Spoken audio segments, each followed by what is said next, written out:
तो आज अपन बात कर रहे हैं जसनाथ जी पर। जसनाथ जी के बारे में कल थोड़ी अपन ने चर्चा की थी कल की क्लास में, तो आज उसे पुनरावृत्ति करते हुए आगे बढ़ते हैं। राजस्थान का जो भक्ति परंपरा है काफी समृद्ध है, और यहाँ के जितने भी संत हैं अधिकतर उन्होंने निर्गुण संप्रदाय का विकास किया है, या कह सकते हैं साथ ही साथ उन्होंने प्रकृति से प्रेम करना और जीवों से प्रेम करना, पेड़ों से बहुत घनिष्ठ लगाव, इस तरह की शिक्षाएं लगातार उन लोगों ने दी है। ऐसे में राजस्थान में 1482 में जसनाथ जी का जन्म होता है, और उनका समय वैसे 1506 तक का है। जाम्बो जी के साथ इस क्षेत्र में जसनाथ जी भी उस समय के प्रमुख संत थे, जिनका जन्म 1482 में मैंने आपको बताया उसमें हुआ। और इनका जन्म हमीर जी नामक जानी जाट हैं जिनके घर में हुआ, और जगह थी कातरियावास, कातरिया सर, इसे कुछ जगह कतरिया सर भी कहते हैं। ये एक गांव है, अपने नागौर में ही है। और हमीर जी नामक जानी जाट, और इनकी माँ के बारे में जो कहते हैं कि इनकी माँ का नाम रूपा दे था, माँ का नाम था रूपा दे। कुछ जगह किंवदंतियां ऐसी भी प्रचलित हैं कि ऐसा माना जाता है कि जो हमीर जी थे वो निसंतान थे, और इनको भी कहीं पर कबीर की भांति हमीर जी जंगल में एक तालाब के किनारे मिले थे, डाबले तालाब पर पड़े मिले थे। ताबले जो आसपास का जो तालाब था उनका छोटा, बहुत बड़े तालाब और छोटे छोटे तालाबों को डाबले कहते हैं, वहां पर ये मिलते हैं। और निसंतान हमीर जी एवं उनकी पत्नी रूपा दे ने इनका बिल्कुल संतान की तरह ही पालन पोषण किया, और इनका नाम रखा उन्होंने जसवंत। जब ये 10 वर्ष के हुए थे तब इनका सगाई संबंध चूड़ी खेड़ा यानी हरियाणा, जो इस समय हरियाणा में मौजूद है, उस चूड़ी खेड़ा जगह पर कर दिया गया था। और वहां जो इनके होने वाले ससुर जी थे जिनका नाम था नेपाल जी बेनीवाल, और उनकी पुत्री है कालल दे। बड़ा विचित्र संयोग है कि दोनों का विवाह नहीं हुआ, लेकिन फिर भी कालल दे इनके प्रति समर्पित रही, और इन्हीं के आसपास इसी परंपरा पर चलते हुए आखिरी में वो समाधि भी लेती है। इनकी शिक्षा को लेकर के कोई ऐसा नहीं मिलता है कि इन्हें कोई विधिवत शिक्षा उस समय दी गई थी, क्योंकि उस जमाने में शिक्षा सामान्यतः हर किसी को उपलब्ध भी नहीं थी, तो इनको भी ऐसा नहीं हुआ। और गुरु के बारे में भी कई जगह स्पष्ट नहीं मिलता है, लेकिन यशोनाथ पुराण एक पुस्तक है जिसमें ये बताया जाता है कि जब ये 12 वर्ष के थे उस समय भागथली नामक जंगल में ऊंटनियों को ढूंढते समय, क्योंकि देखिए जंगल के हिसाब से कुछ लोग अपने अपने पारिवारिक स्ट्रक्चर के हिसाब से कुछ गायों को चराते थे, और कुछ जो भी उनके जानवर हुआ करते थे उनको वो लोग चराते थे। तो कुछ जगह गायों को चराने का वर्णन मिलता है, कई जगह कुछ जगह ऊंटनियों को चराने का वर्णन मिलता है। तो जसनाथ जी के संदर्भ में ये कहा जाता है कि ये ऊंटनियों को ढूंढते समय जब भागथली जंगल में ये थे तो उस समय इनका साक्षात गुरु गोरखनाथ से होता है 1494 ईस्वी में, जब ये 2 साल लगभग जो 1482 में इनका जन्म होता है, और 12 एक साल के जब ये थे, 12 वर्ष के आसपास के थे, उस समय आश्विन शुक्ला को इनको गोरखनाथ जी से दीक्षा मिलती है। वहां गोरखनाथ जी, अब यदि ऐतिहासिक दृष्टि से इनको अपन देखें तो ये सत्य नहीं लगता है, क्योंकि दोनों का समय काल बहुत भिन्न है। जो अपने गोरखनाथ जी उनका समय बहुत पहले का है, और ये जसनाथ जी का समय बहुत बाद का है, तो समय एक जैसा नहीं ठहरता है। ऐसी स्थिति में ऐसी ऐतिहासिक दृष्टि से यह संभव नहीं माना जाता है।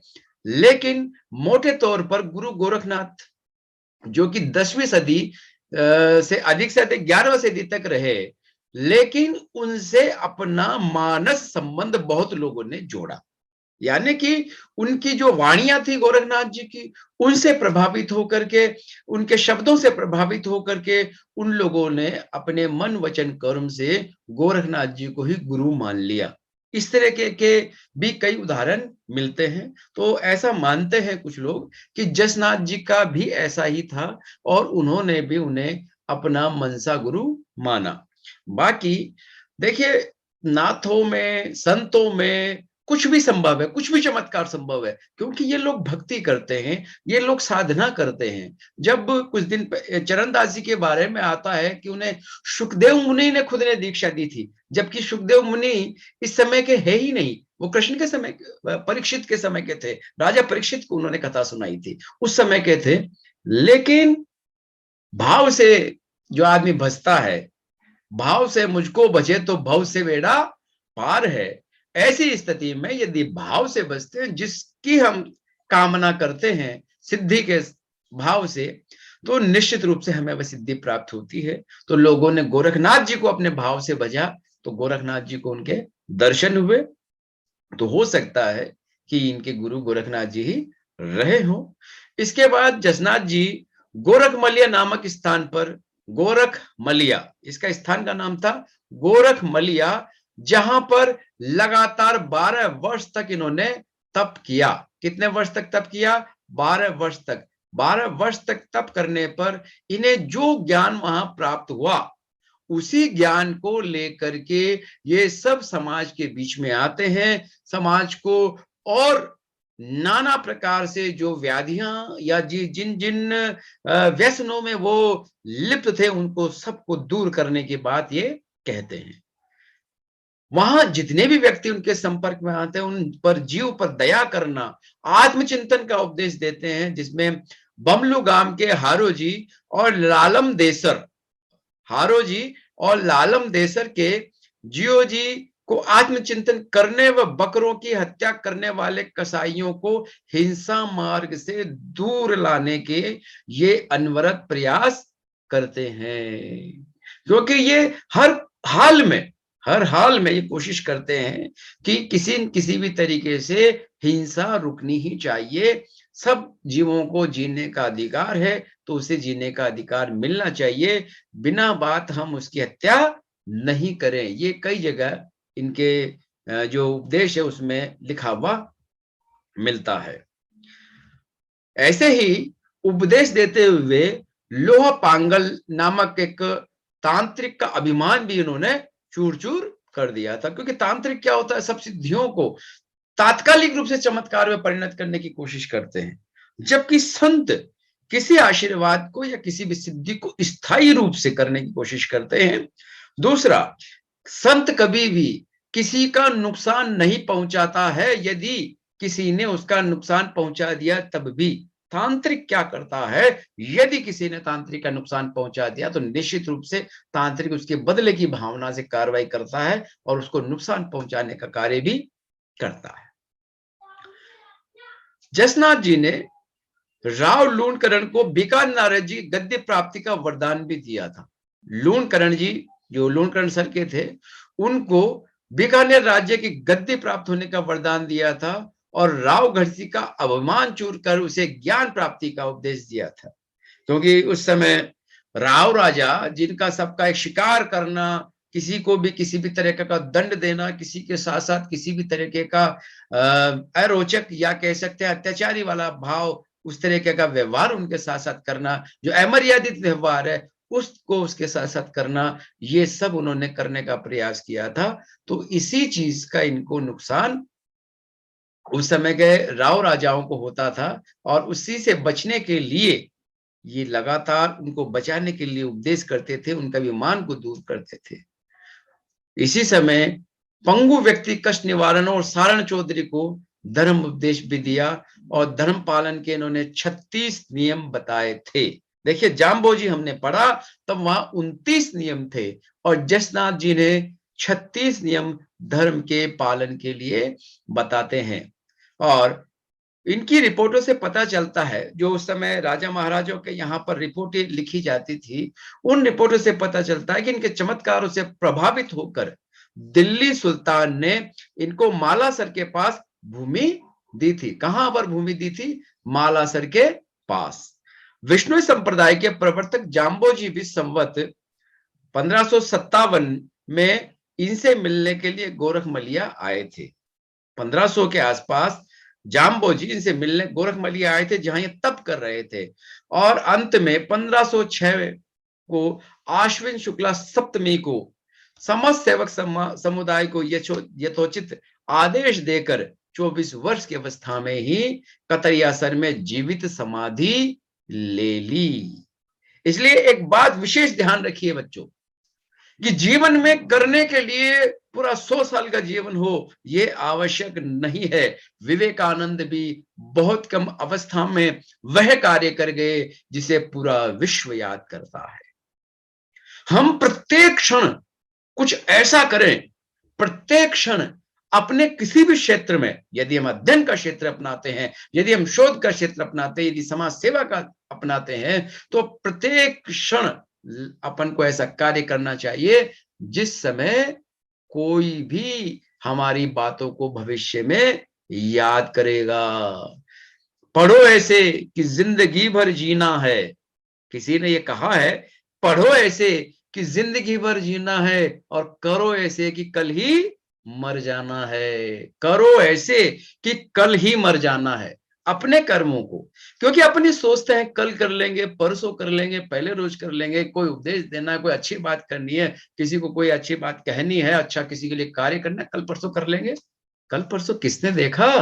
हो सकता है उससे पहले ही हम देखने लायक ही नहीं बचे, हम खुद ही तमाशा बना करके चलते हैं दुनिया से, कोई पता नहीं है। तो हमें ये ध्यान रखना है कि हम ऐसे करें कि कल ही चले जाना है। और पढ़ने के मामले में कोई उम्र नहीं होती है, इसलिए ऐसा पढ़ें कि जिंदगी भर जीना है। कई बार लोग सोचते हैं 40 के हो गए अब क्यों पढ़े, 50 के हो गए क्यों पढ़े। अरे नहीं, ये ज्ञान है, ये 100 साल तक भी अर्जित किया जाता रहना चाहिए। क्योंकि जब हम पूरे जीवन भर ज्ञान का अर्जन करते रहते हैं, तब भी हम इस विश्व में जितना ज्ञान है, संसार में जितना ज्ञान है, उसका अंश मात्र ही ग्रहण कर पाते हैं। इतनी विविधताएं, इतनी अलग अलग ज्ञान के भंडार यहां पर है। तो हमेशा जीवन लंबा हो चाहे नहीं हो, लेकिन क्वालिटी वाला होना चाहिए, क्वांटिटी वाला नहीं, क्वालिटी वाला होना चाहिए। जीवन में विशेषताएं होनी चाहिए, लंबा होना जरूरी नहीं है। इसलिए सब लोग हर क्षेत्र में, आप इस समय अध्ययन के क्षेत्र में हैं तो दबा के पढ़ाई करें अपनी बातों को, क्योंकि जब आप जितना अधिक पढ़ेंगे आपके दिमाग इतना अधिक विकसित हो जाएगा कि आप बहुत कुछ सोच पाएंगे। आपने महाभारत पढ़ी होगी, बहुत छोटी किताब है, आजकल के तरीके से बड़ी हो सकती है, लेकिन जब उसमें महासमर लिखा गया तो वो छोटी लगने लगी। महासमर कई वॉल्यूम्स में लिखा गया। क्यों लिखा गया? उसमें एक एक पात्र की मन की व्यथा को बताया गया, एक एक पात्र के मन में जो आ रहा है संवाद उसको बताया गया है। तो हम भी जितना अध्ययन करेंगे उतना ही हमारे सोचने की क्षमता बढ़ जाएगी। तो जसनाथ जी ने 24 वर्ष की अवस्था में ही वह कर दिया कि आज 1506 ईस्वी के बाद 2021 में हम उन्हें पढ़ रहे हैं। इतने बीच के सालों में लगातार उनका अध्ययन किया गया, और कितने सालों तक उनका अध्ययन किया जाएगा जिन्होंने सिर्फ 24 साल में वह कर दिया। कतरियासर में उन्होंने जीवित समाधि ली। और खास बात यह है कि कुछ समय बाद उनकी अविवाहित पत्नी जो कालल दे थी, वो भी कातरियासर के पूर्व की ओर लगभग 1 मील दूर जीवित समाधि ले ली, जहां उनकी बाड़ी बनी हुई है। अब इसमें विशेषता, एक महिला की शक्ति को देखते हुए या स्त्री विमर्श को देखते हुए मैं ये कहना चाहूंगा, जो जसनाथ जी थे उनके साथ सब कुछ था। उन्होंने अपनी मनमर्जी, अपनी मर्जी से समाधि ली, अपनी मर्जी से जहां जहां उनको अवसर मिला सेवा करी, जहां उनको अवसर मिला तप किया।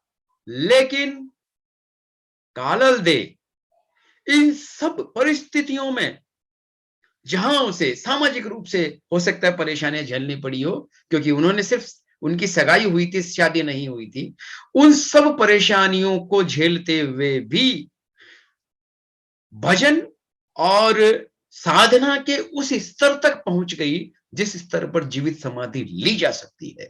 जीवित समाधि हर कोई नहीं ले सकता है, ये नहीं खड्डा खोद के गाड़ दिया उसको। हिम्मत, और हिम्मत के साथ साथ जीवित समाधि के लिए पूरी हठ योग की साधना आनी आवश्यक है। तो इन्होंने कहां से सीखा? लालसा थी कहीं न कहीं कि उनके पति उस रास्ते पर चल रहे हैं, जो कह सकते हैं वास्तविक नहीं, लेकिन जुड़ गया संबंध जिस चीज से, उनको मानते हुए भी कि वो जिस रास्ते पे चल रही उसी रास्ते पर उन्हीं के बराबर में चल के दिखाऊं। और कालल दे ने भी वही किया, तो कालल दिए अधिक सम्माननीय है आज की तारीख में देखा जाए। जसनाथ जी की शिक्षा के बारे में बात करें तो उनका जो दार्शनिक पक्ष था उस पर विचार करें तो सिद्ध जसनाथ जी ने ईश्वर, सृष्टि, संसार, मोक्ष, कर्म आदि पर अपने विचार प्रकट किए थे तथा मोक्ष प्राप्ति हेतु गुरु का निर्देशन तथा नाम स्मरण पर बल दिया है। जसनाथ जी की वाणी में ब्रह्मा, विष्णु, महेश, राम, कृष्ण आदि के नाम आए हैं, परंतु मुक्ति प्राप्ति हेतु उन्होंने निर्गुण और निराकार ईश्वर की उपासना करने पर ही बल दिया है। निर्गुण और निराकार, बिल्कुल हमेशा विनम्र होने की बात करते हैं, हमेशा निर्गुण की साधना करने की बात करते हैं और कहते हैं गर्भ करे ना गेला घड़मल, गर्भ करेला, गर्भ करे ना गेला घड़मल, ओ धारो राज न जानू, राज दियो मैं लूण करण से गुरु गोरख परवाणु। नाम देखो, अब यहां गोरखनाथ जी उनके गुरु थे, ये उन्होंने अपनी वाणियों में उल्लेखित किया है। अब वो किस तरह थे वो मैंने आपसे पहले चर्चा की। बिल्कुल विनम्र भाव से सब कुछ उस ऐसी शक्ति को जो निरंजन है, निराकार है, उसको मानते हुए इन्होंने साधना पर बल दिया और वो प्रत्येक घट में निवास करता है, घट घट में वह साई रमता। कहीं ऐसी स्थिति ही नहीं है जहां पर उनकी उल्लेखनीय उपस्थिति नहीं हो, वो सब जगह मौजूद है, ये उनका मानना था। सृष्टि उत्पत्ति के संबंध में उनका कहना है कि सर्वप्रथम निराकार ओंकार था और इससे ईश्वर साकार हुए। उन्होंने प्रथम आकाश, वायु, अग्नि, जल, पृथ्वी इन 5 तत्वों को प्रकट किया और इसके पश्चात चंद्रमा, सूर्य, ब्रह्मा, विष्णु, महादेव व आद्य शक्ति का सृजन किया और उसके पश्चात इस समस्त सृष्टि का निर्माण होता है। देखिए पुनः इसे याद करेंगे, सृष्टि उत्पत्ति के संबंध में वो कहते हैं कि निराकार ओंकार था और उसके बाद ईश्वर साकार हुए। उन्होंने प्रथम आकाश, फिर वायु, अग्नि, जल, पृथ्वी इन 5 तत्वों को प्रकट किया और इनके पश्चात चंद्रमा, सूर्य, ब्रह्मा, विष्णु, महादेव और आद्य शक्ति का सृजन किया और इसके पश्चात समस्त सृष्टि का निर्माण हुआ, ये ऐसा मानते थे। कहीं न कहीं कबीर जी का जो है कि अखे पुरुष एक पेड़ है, निरंजन वाकी डार, अखे पुरुष एक पेड़ है, निरंजन वाकी डार, त्रिदेवा शाखा भये, पात भये संसार। वही स्थिति है जो अखे पुरुष है, ओंकार है, नाद, अनहद नाद। ओंकार है क्या? नाद है, ध्वनि है और उस ध्वनि से ही सब कुछ प्रकट होता है। तो ब्रह्मा, विष्णु, महेश भी सब उसी अनहद नाद ओंकार से, निराकार ओंकार जो है उसी ज्योति से, अनहद नाद से उत्पन्न होते हैं। संसार की गतिशीलता के बारे में कहते हैं कि तो जीवन पतझड़ है, पतझड़ है। पत्ता पहले कच्चा, कोपल, कोपल के बाद पत्ता बनना है, पत्ता बनने के बाद में धीरे धीरे पकना है और पकना है तो झड़ना है, पकना है तो झड़ना है, क्योंकि जो पक जाएगा वो झड़े ही झड़ेगा एक दिन, उसे रोक नहीं सकते। फल रसदार होगा, जब तक कच्चा है जब तक वो खाने योग्य नहीं है, बेकार है, लेकिन जिस दिन वह रसदार हो जाएगा वो झड़ना शुरू हो जाएगा। तो जीवन ऐसा ही है, प्रत्येक स्थिति का आनंद लें क्योंकि प्रत्येक स्थिति भगवान की दी हुई है। बसंत आने पर नए पत्ते प्रस्फुटित होते हैं, जीवन में भी बसंत आने पर ऐसा होता है और गर्मी आने पर पतझड़ आना शुरू हो जाता है, झड़ जाते हैं, सर्दी में बिल्कुल झड़ जाते हैं।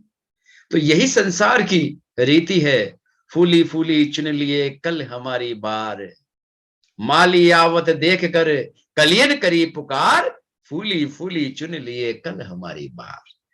जीवन में फूल को चले जाना है, कलियां खिलनी है, फिर कलियां फूल बन करके उनको भी चले जाना है। तो जीवन एक पतझड़ की तरह है जो सदैव हरा भरा नहीं रह सकता है। इसे साइंस की उसमें कहें तो डेसिडुअस प्लांट जो होते हैं, जिनमें एक तो ये होता है एवरग्रीन, हमेशा हरा रहने वाला, तो जीवन हमेशा हरा रहने वाला नहीं है। शरीर नश्वर है और कांच के समान सुंदर काया है और कुमकुम वर्णी है। ये कराल काल की आग में जल जाएगी, लेकिन एक दिन मिट्टी में मिल जाएगी। काची काया काच की और कारीगर का काम। संत जन क्या कहते हैं? काची काया काच की और कारीगर का काम, कदेक ठेबो लाग जा बेला भजलो राम। ठेबो का मतलब है लग जाना हाथ से या किसी से भी, और कांच का टूट जाना होता है। तो ये जीवन कांच की है, कभी भी टूट सकता है, कहीं भी जा सकता है। इसलिए कभी भी घमंड में आकर के ये नहीं गर्जना करनी चाहिए कि मैं नश्वर हूं ना। नाश सबका होना है, चाहे वह रावण हो चाहे कंस हो, सबका नाश होना है। जसनाथ जी कर्मवाद पर पूर्ण विश्वास करते थे और इस संबंध में उनका कहना है कि हे प्राणी, तुझे निश्चित ही अपनी करने का फल भोगना पड़ेगा। तुझे निश्चित ही अपनी करने का फल भोगना पड़ेगा। इसलिए तू भूल कर भी उस परम पिता परमात्मा को दोष मत देना कि नहीं ये तो उसकी वजह से हुआ है, ये तो उसकी वजह से हुआ। नहीं, क्योंकि तेरे किए हुए कर्म को तेरे ही काम आएंगे। यदि अच्छा किया है तो अच्छा काम आएगा, बुरा किया है तो बुरा काम आएगा। बुरा किया है तो बुरा भोगना पड़ेगा, अच्छा किया है तो अच्छा भोगना पड़ेगा, पर भोगना जरूर पड़ेगा। करनी कर्म कमायो, जसदास जी कहते हैं, करनी कर्म कमायो नाही के छूटे हत्यारे। नाही के छूटे हत्यारे, किसी भी स्थिति में तुम्हारी करनी चलेगी और यही तुम्हें आगे भोगनी पड़ेगी। समझ गए? तो इन्होंने बार बार अपनी हर चीज को स्पष्ट करके ये कह दिया कि कहीं भी आप अपने कर्म से नहीं बच सकते। नीच कर्म करना पड़ेगा तो नीच ही आपको उसका फल भोगना पड़ेगा। मिथ्याचारियों को यमदूत बहुत बुरी प्रकार सताएंगे, जिस प्रकार भाड़ धान को भूनता है। जैसे बहुत गरम गरम भाड़ चलता रहता है जिसमें चने वगैरह डाले जाते हैं, फिर भुने जाते हैं, ऐसे यमराज करेगा। इसलिए अपने आप को सावधान कर लेना, नहीं तो झूठा ने जमदूत धवेला, झूठा ने जमदूत धवेला, भाड़ धवे जू धानी। धानी तो जानते हो आप लोग, धानी भूंगड़ा जो होते हैं, उसी तरह से भून देगा यमराज यदि हम मिथ्याचरण करेंगे। इसलिए हमें सदैव सत आचरण करते रहना चाहिए। और वो कहते हैं कि मोक्ष प्राप्ति गुरु के निर्देशन में, गुरु के बताए हुए दृष्टि जो भी रास्ता है उसके अनुसार यदि हम लगातार भजन करेंगे तो निश्चित रूप से हमें प्राप्त हो जाएगा गुरु का आशीर्वाद। और गुरु का आशीर्वाद प्राप्त हो जाएगा तो निश्चित रूप से हम ईश्वर को प्राप्त कर लेंगे, मोक्ष को प्राप्त कर लेंगे। नैतिक शिक्षा के बारे में जसनाथ जी कहते हैं कि समाज का जो नैतिक स्तर गिर रहा है उससे ऊपर उठाने पर कुछ बातों पर उनका विशेष जोर रहा है। इस संबंध में उनका कहना है कि मनुष्य को सत्य और संयम से रहना चाहिए और मिथ्या भाषण नहीं करना चाहिए। जल को छान करके पीने की और अहिंसा का पालन करने, कुविद्या और निंदा से दूर रहने। कुविद्या, निंदा से हर किसी ने कहा है कि किसी भी स्थिति में हमें निंदा नहीं करनी चाहिए, मधुर वचन बोलने चाहिए, अच्छे गुणों को ग्रहण करने तथा गुरु के आदेश अनुसार चलना चाहिए। उन्होंने काम, क्रोध, मद, लोभ, मोह, अहंकार इत्यादि पर बहुत भयंकर टिप्पणियां करते हुए कहा है कि किसी भी हालत में यदि हम इस समय जाएंगे तो ऐसे चक्कर में पड़ जाएंगे जिससे जीवन भर हमें सिर्फ और सिर्फ नुकसान उठाना पड़ेगा। गलत चीजों को हमें नहीं बोलना करना चाहिए, मधुर और निर्मल रहना चाहिए। पाखंडों की आलोचना करते हैं अनवरत जसनाथ जी। एक तरीके से समाज सुधारक तो थे ही, तो साथ ही साथ पाखंडों का बहुत भयंकर तरीके से उन्होंने आवाज उठाई। योगियों के पाखंड की आलोचना करते हुए कहते हैं कि कान चिराकर, बड़े बड़े साधु कान चिरा करके सोने की मुद्राएं पहन लेते हैं, कोई किस चीज की मुद्राएं पहन लेते हैं और शमशान का सेवन करते हैं, कंधे पर बड़ी बड़ी मेखलाएं डाल लेते हैं, घर घर घूमते हैं और कभी अग्नि तप करते हैं, कभी पानी के अंदर तप करते हैं। इन सब चीजों पर उन्होंने कहा है नहीं, ये सब वास्तविक भजन नहीं है, क्योंकि वास्तविक भजन तो उसको याद करने का है। वास्तविक भजन तो उसको याद करना है, परमात्मा की भक्ति करनी है। ये सब तो दिखावा है। तुम जनता को चमत्कृत करना चाहते हो कि मैं देखो कितनी आग जला करके चारों तरफ तप कर रहा हूं। नहीं, मांस मदिरा से भैरव की पूजा करने वालों के संबंध में भी वो कहते कि ये सब नरक में जाएंगे, प्रेत बनेंगे। वो कभी भी मांस मदिरा और भैरव की आराधना करने के पक्ष में नहीं थे, जबकि गांव में ये सबसे ज्यादा प्रचलित था। मांस मदिरा का सेवन करने के लिए जबरदस्ती एक भैरव बाबा को बना लिया जाता है और उनकी आड़ में वहां के लोग वाग वही मांस मदिरा का सेवन लगातार करते रहते हैं। यही गलत बात है। मुसलमानों के पाखंड की निंदा करते हुए भी जसनाथ जी कहते हैं कि काजी तुम मोहम्मद मोहम्मद मत कहो। मोहम्मद के विचार तो बड़े गहरे थे, उनको तुमने समझा ही नहीं। पैगंबर मोहम्मद साहब तो दूसरों के बारे में बुरे विचारों को मारकर हलाली बने, किंतु तुम तो मुर्दा खाने वाले हो काट करके। वो तो विचारों को, गलत विचारों को खा रहे थे, तुम तो मुर्दा को खा रहे हो और अपने शरीर को कब्र बना रहे हो।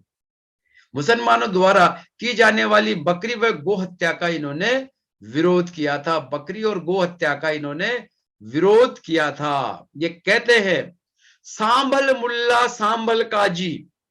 जसनाथ जी क्या कहते हैं?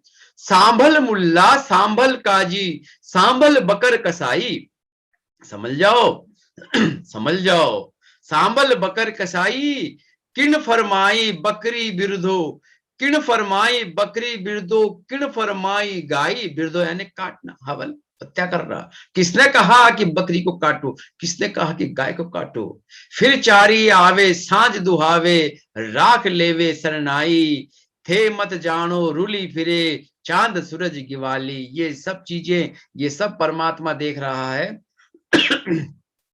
और वो सब, उन सब चीजों के लिए तुम्हें निश्चित रूप से दंड देंगे, इसमें कोई दो राय नहीं है। इसलिए अपने आप को किसी भी तरीके से अत्याचार करने से रोकना चाहिए और ईश्वर, सृष्टि, आत्मा, मोक्ष आदि में जो विचार है इनके, उनको पालना करते हुए हिंदू मुसलमानों के पाखंडों का खंडन करके धर्म के वास्तविक रूप को समझाने का इन्होंने लगातार उपदेश दिया था।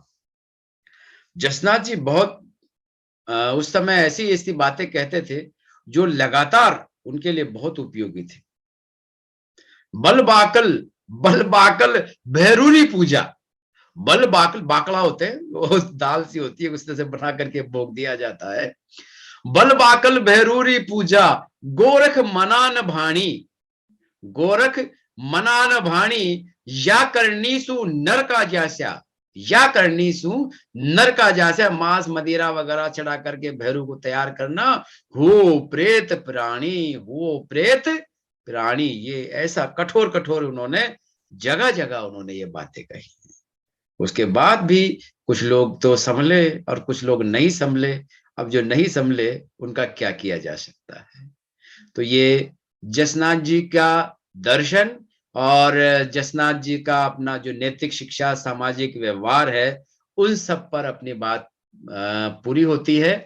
अब अपन जसनाथ जी की आगे परंपरा कैसे चलती है, इन सब में अगली क्लास में अध्ययन करेंगे। ठीक है।